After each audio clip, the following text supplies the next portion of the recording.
Bienvenidos a Conectando Padres e Hijos.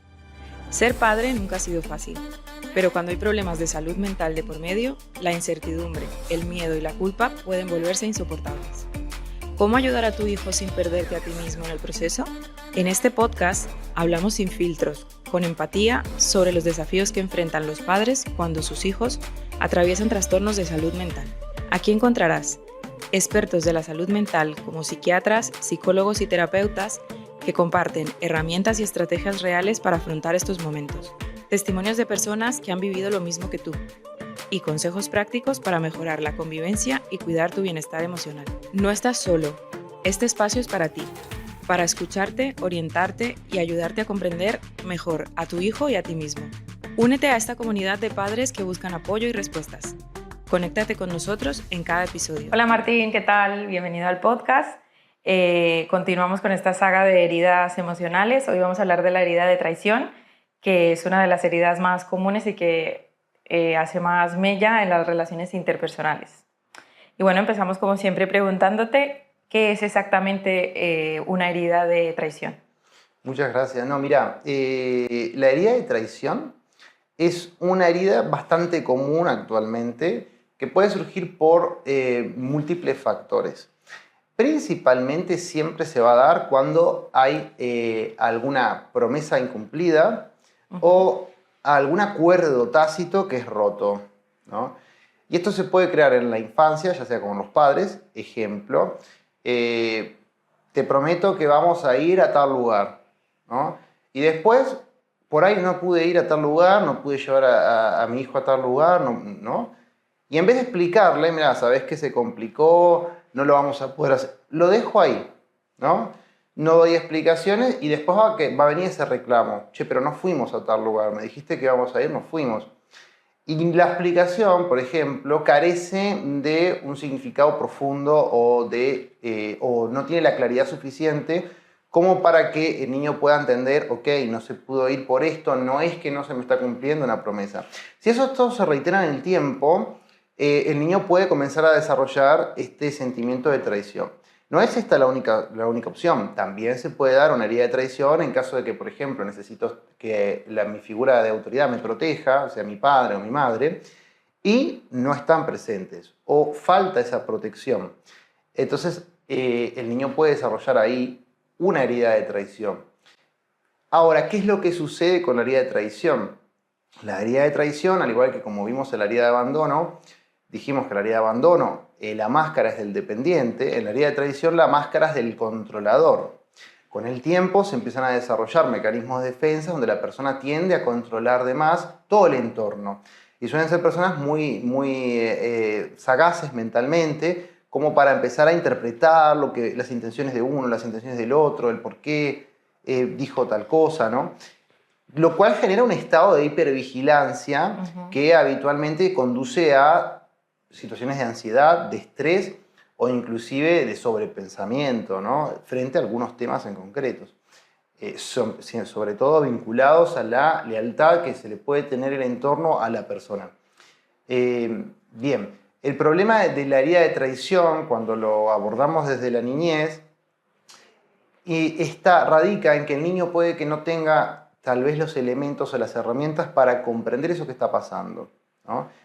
¿Por qué, por ejemplo, se me incumplieron estas promesas?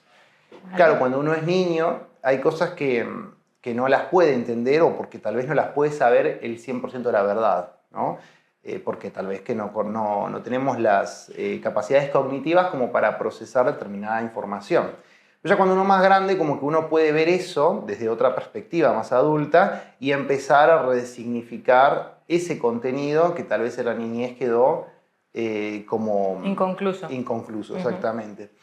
Y bueno, sobre todo también es importante que los padres puedan tener charlas con sus hijos de una manera muy honesta, lo más clara posible, siempre y cuando la información que se le esté otorgando esté procesada al nivel de la edad del niño, ¿no? Porque no le vas a decir una historia terrible a un niño de 6 años, ¿no? O sea, uno tiene que tener cierto criterio.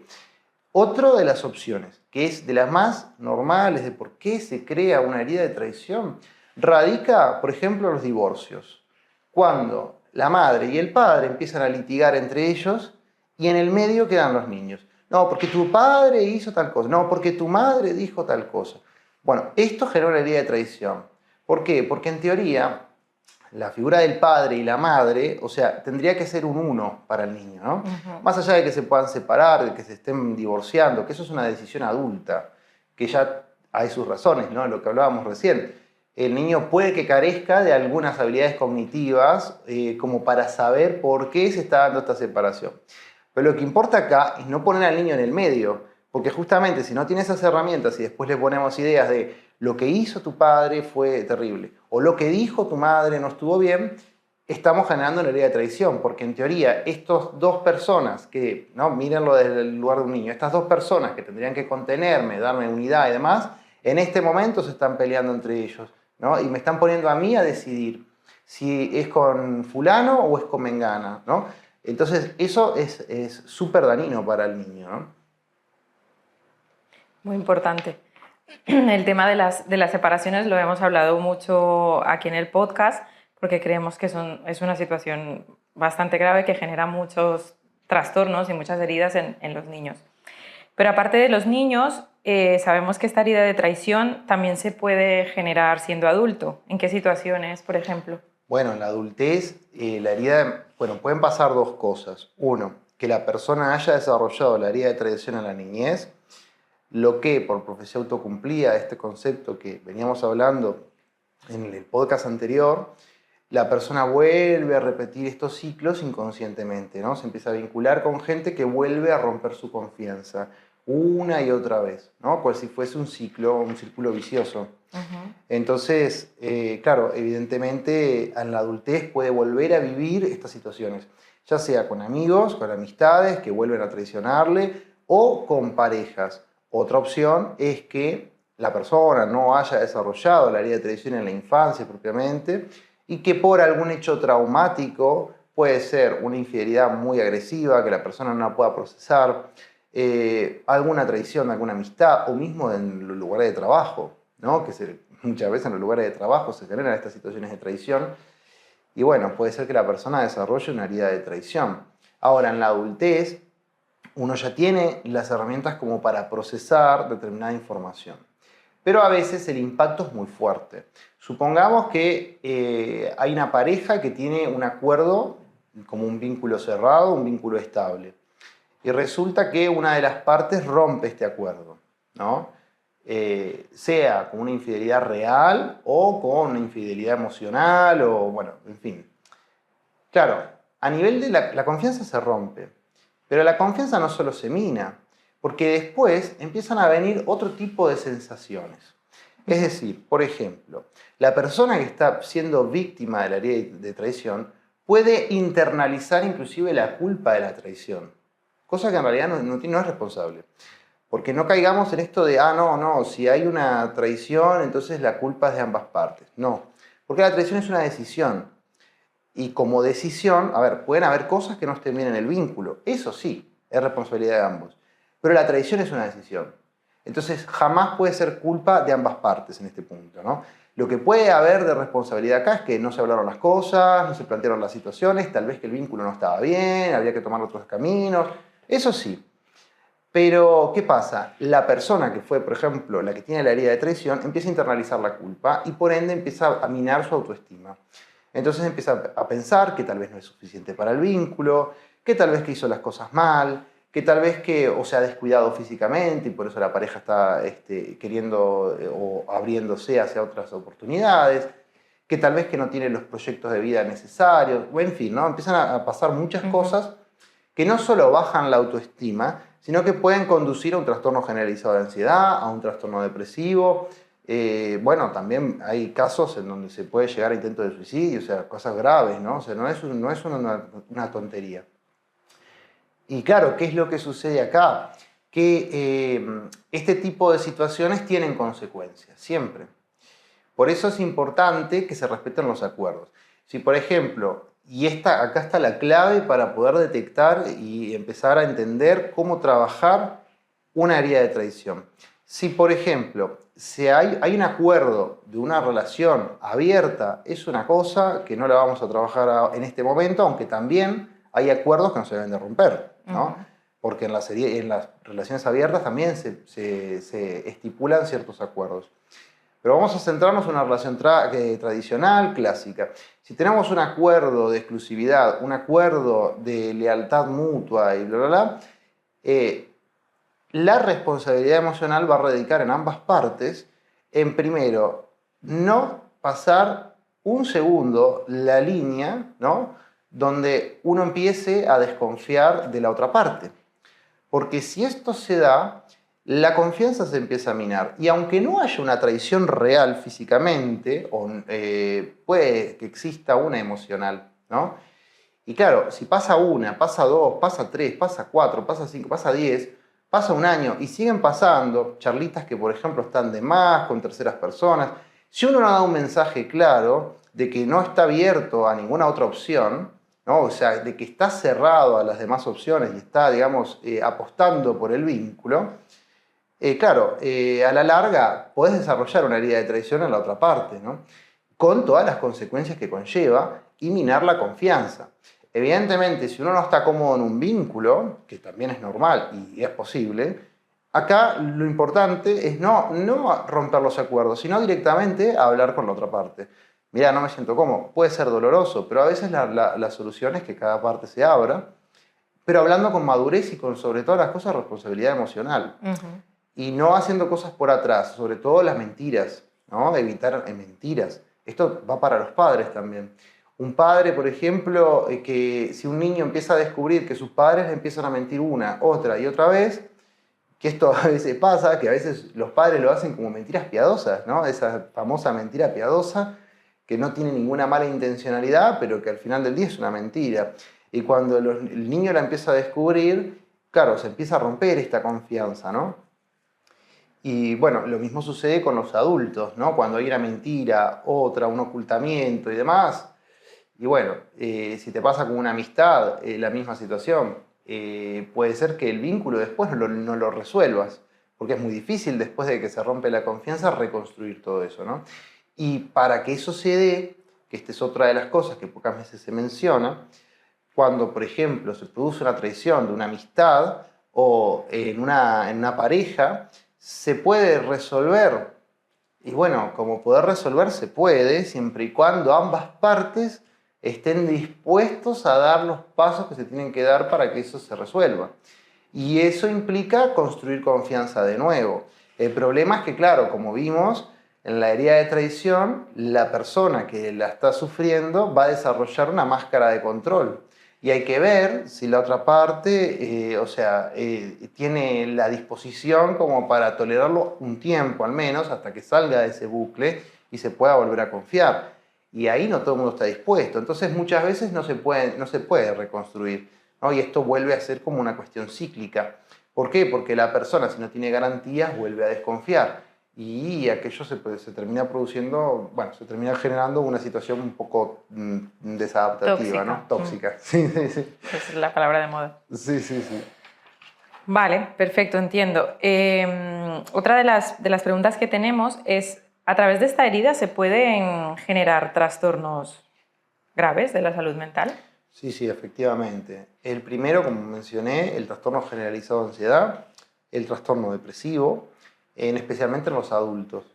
¿Por qué? Por esto que les comentaba, que por lo general la persona que está viviendo la herida de traición empieza a internalizar la culpa y empieza a bajar su autoestima. Por ahí la persona deja de sentirse atractivo, empieza a pensar que tiene un problema ella o él, ¿no?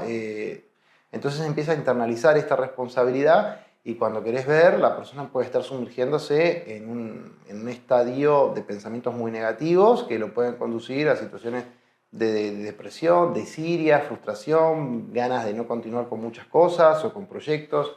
Sobre todas las cosas hay que observar si la persona le pierde el gusto a las cosas que le parecían divertidas antes, ¿no? Ese es como el gran clave, ¿no? Ustedes ven que hay una persona que, por ejemplo, está perdiendo, o sea, cosas que les parecían divertidas, que hacían bien, le pierde ese atractivo, esas cosas, deja de participar, ¿no? Bueno, ahí evidentemente algo está pasando. Entonces hay que prestar atención a esto. Otra opción es, bueno, en el caso de que la herida de traición no esté trabajada correctamente, se puede generar la parte, digamos, recordemos que la herida es como un péndulo, ¿no? En su parte como más negativa, entre comillas, se desarrolla como esta cuestión del control.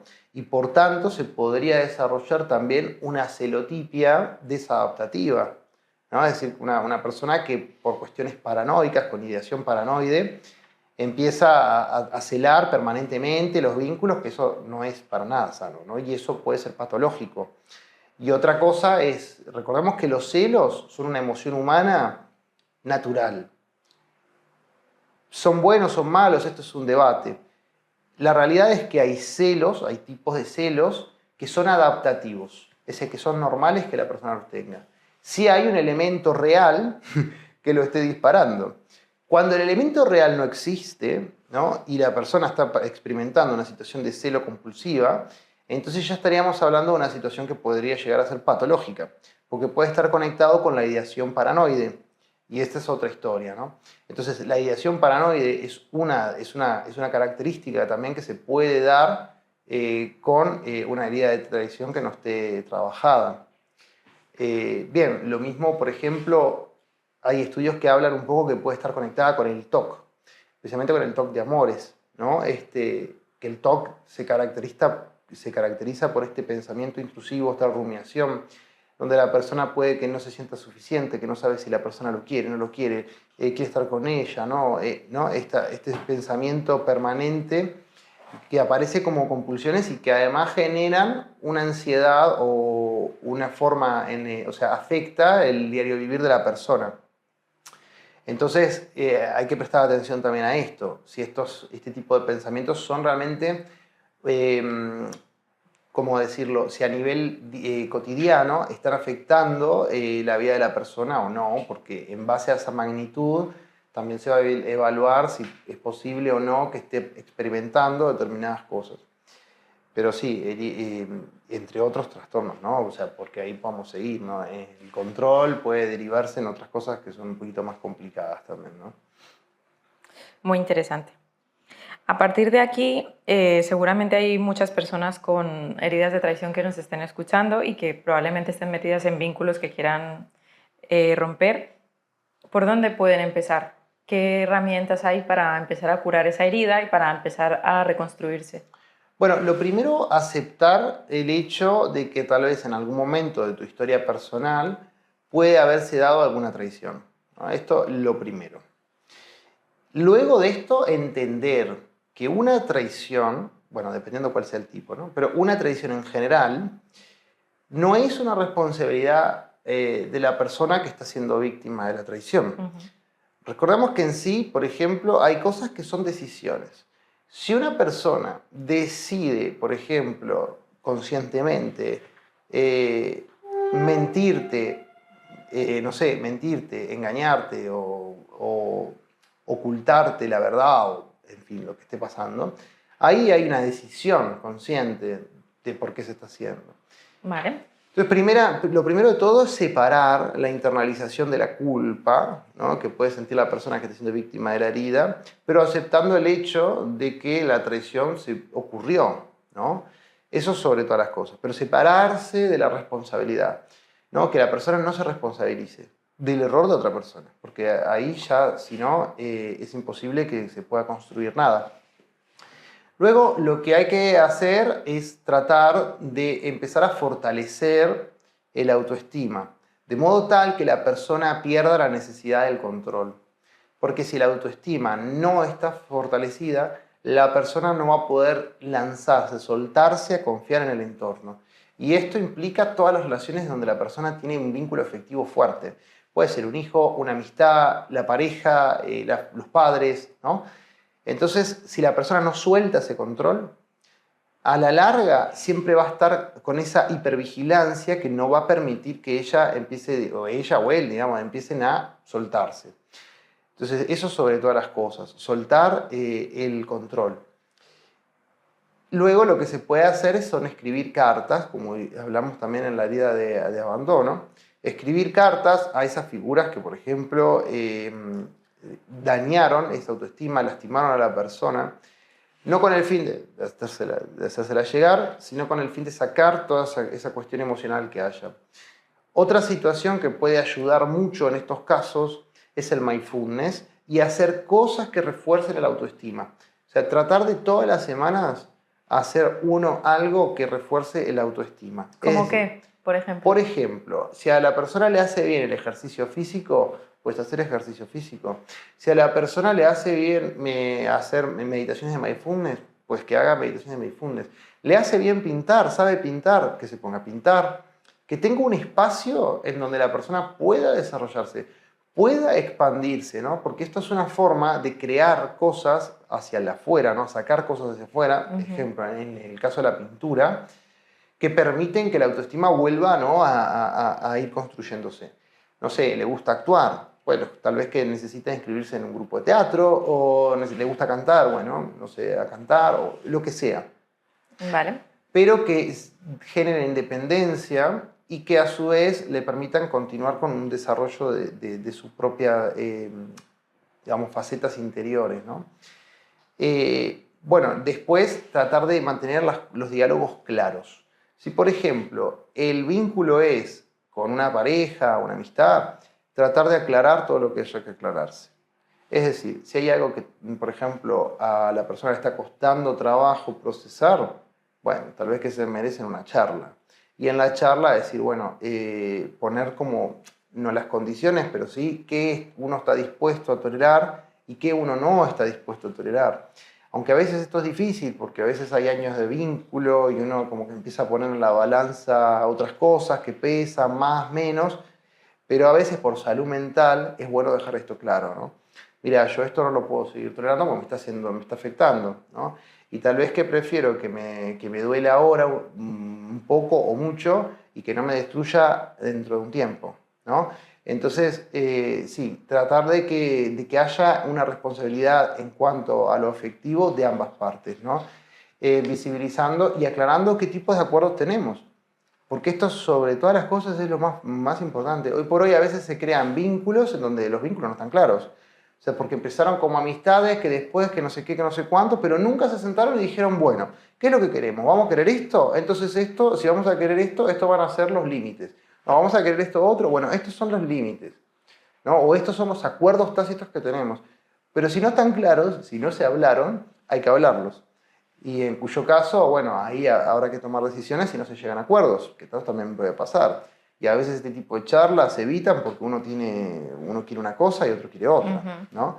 Pero bueno, esto evita que se perpetúe en estas situaciones donde una de las partes pueda todo el tiempo sentirse traicionada. Otra de las cosas que hay que trabajar y evitar es que, al igual que con la herida de abandono, se puede producir esto de la profecía autocumplida, cuando una persona cree que lo van a traicionar, ¿no? Entonces empieza a generarse como esta situación de control, que muchas veces puede inclusive desembocar en que la misma persona que tiene la herida de traición traicione primero por este miedo de sentirse traicionado. Así como en el abandono termina haciendo todo para que me abandonen, bueno, acá puede ser que o termino haciendo todo para que me traicionen, o yo mismo termino haciendo la traición, ¿no? ¿Por qué? Porque falta asumir la situación, falta trabajar y visibilizar qué es lo que está pasando en ese interior, ¿no? Y sobre todas las cosas, la aceptación. En todas las heridas es importantísimo aceptar lo que está pasando, ¿no? Y luego, a nivel de lo que sería la terapia ACT, la difusión cognitiva, separarme de eso que pasó y vivir en base a los valores que quiero vivir, ¿no? Si yo tengo estos valores y quiero vivir en base a estos valores, y esta situación que pasó, este hecho traumático que viví, me está impidiendo que yo viva en base a estos valores, bueno, lo primero que tengo que hacer es aceptar el hecho traumático. No lo puedo cambiar. Eso ya pasó. ¿Dolió? Ok, tengo que aceptar ese dolor. Tal vez que tengo que llorar. Tal vez que tengo que enojarme con la vida. Bueno, esa emoción la vivo. Y luego me empiezo a separar de esta situación. O sea, no me quedo enganchado acá. Porque si me quedo enganchado acá, claro, es muy difícil construir después. Entonces me separo. ¿Qué es lo que cómo sí yo quiero vivir? ¿Cuáles son mis valores? ¿Son estos? Bueno, trato de vivir. Al principio puede costar, porque al principio está todavía, ¿no? Hay vestigios de esto que pasó, del hecho traumático y demás. Antes de que me olvide, otra de las características o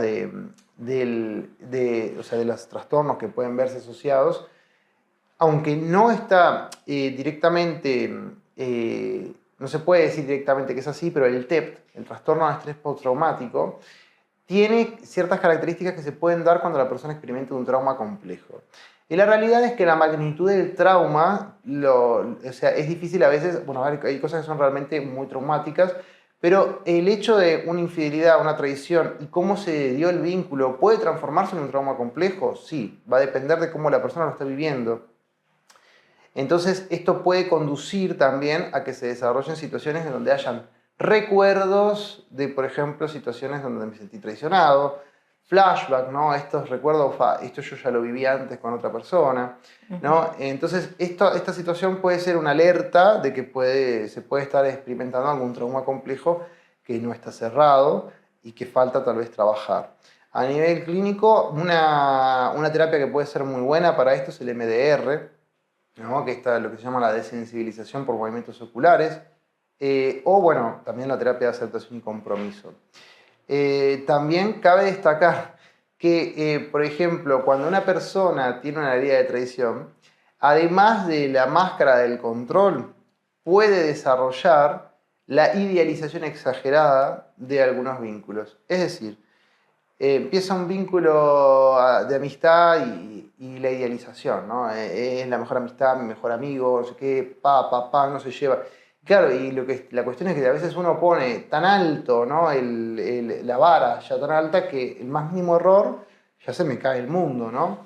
Y lo mismo con los vínculos, ni hablar, ¿no? O sea, se puede tender a idealizar el vínculo, la pareja y demás, pero nadie es perfecto, ¿no? Entonces eso también hace que cualquier mínimo detalle pueda empezar a potenciar todas las inseguridades de la persona. Sí, no sé si por ahí va. Muy complejo. Bueno, pues nada, ya para finalizar, nos has aclarado muchísimas dudas sobre esta herida. Nada, si quieres dar un consejo para las personas que nos están escuchando. Bueno, sobre todas las cosas, si sienten que están experimentando una herida de traición, bueno, consultar, ir a consulta, eso es fundamental. Dos, tratar de esto, ¿no? Si uno lo vivió en un pasado, tal vez que no lo está viviendo en este momento, pero lo vivió en un pasado, aceptar la situación, ver qué uno quiere construir, sobre todas las cosas fortalecer la autoestima, tratar de trabajar en cosas que a uno le haga bien. Recordemos que en su polo negativo está la máscara del control, pero en su polo más positivo está la autoconfianza, la aceptación, una persona con una autoestima fuerte, una persona segura de sí misma, que sabe lo que quiere, que construye vínculos sanos, estables. O sea, recordemos que las heridas, cuando las trabajamos, tienen su contracara, que puede ser muy saludable. Es decir, de pasar de tal vez de construir relaciones que pueden ser desadaptativas o tóxicas, como se dice ahora, se pueden pasar a construir otro tipo de vínculos sanos, sobre todo con construcción de honestidad y claridad en las decisiones. Y sobre todas las cosas, recordarse esto, ¿no? Claridad en los acuerdos, ¿no? Porque si los acuerdos no están claros y se rompen, se van a crear heridas. Por eso, claridad en los acuerdos, en las amistades, en los vínculos de pareja y en el caso de con los hijos, sobre todas las cosas, no poner a los hijos a decidir entre una de las partes, en el caso de que sea padre o madre, o no mentirle a los niños, porque eso puede ser un camino de solo ida, ¿no? O bueno, tratar de mantener las promesas que uno hace, ¿no? Por eso es importante que las promesas, siempre que uno va a prometer algo o va a acordar algo, lo haga con conciencia y con todo lo que eso conlleva. Es decir, uno tiene que actuar de forma consecuente a aquello que decide para su vida, ¿no? Si decidimos tener este tipo de vínculo, entonces actuemos con consecuencia. Y recordemos, no cruzar nunca la línea, ¿no? Evitar esas charlitas de más, que por ejemplo no se sabe de qué va esto, que parece una cosa pero puede ser otra. Evitar suspicacias, o sea, no cruzar la línea y siempre con la transparencia, hasta que uno decida, ok, esto no es lo que quiero para mi vida, que está en su derecho, pero rompa eso, más fácil, rompa ese acuerdo mutuamente. O sea, nos sentamos, decidimos otra cosa y ya está, ¿no? Pero bueno, eso sí, no sé si fue claro. Genial, sí, súper claro. Pues muchas gracias de nuevo por venir al podcast. Y nada, para todos los que nos están escuchando, vamos a grabar una próxima herida. El próximo capítulo será, ¿qué herida? Sobre la herida de injusticia. Vamos a hablar de la herida de injusticia. Y nada, dejar comentarios aquí abajo si alguien tiene dudas, que Martín las va a estar respondiendo. Muchas gracias, Martín. Muchas gracias.